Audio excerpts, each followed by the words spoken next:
नमस्कार, मी धन्यता सोनकांबळे. आपण पाहत आहात नागराज न्यूज. पाहूयात आताची सर्वात मोठी बातमी.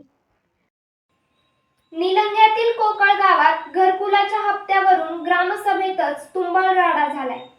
एकाच घरात 2 घरकुले आणि घर न बांधताच हप्ते लाटल्याचा आरोप गावकऱ्यांनी केलाय आणि याच मुद्द्यावरून विरोधक सत्ताधारी आमने-सामने आल्याने ग्रामसभेचं रणकंदनात रूपांतर झाले. लातूरच्या निलंगा तालुक्यातील कोकळगाव येथे सोमवार 24 ऑगस्ट रोजी सकाळी 10 वाजता ग्रामसभा सुरू झाली आणि सुरुवातीलाच घरकुलाच्या मुद्द्यावरून वादाला तोंड फुटलं. काही मर्जीतील लोकांनी एक वीटही न रचता घरकुलाचे हप्ते लाटले तर खऱ्या लाभार्थ्यांचे हप्ते अडकवले असा थेट आरोप गावकऱ्यांनी केला. एकाच घरात 2 घरे दिल्याचा आणि विकास कामांच्या नावाखाली लाखोंचा चुराडा केल्याचा आरोपही झाला. आरोप प्रत्यारोपानंतर वातावरण तापलं आणि शाब्दिक चकमकीचं रूपांतर थेट लाथाबुक्क्यांमध्ये झालं. तब्बल 3 तास हा गोंधळ सुरू होता.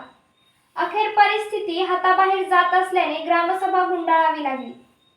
कोकळगावच्या इतिहासात पहिल्यांदाच ग्रामसभेत असा राडा झाला असून या प्रकरणाची वरिष्ठ पातळीवर चौकशी होणार का याकडे आता सर्वांचं लक्ष लागले. ताज्या बातम्या पाहण्यासाठी आजच आमच्या चॅनलला लाईक, शेअर आणि सबस्क्राईब करा.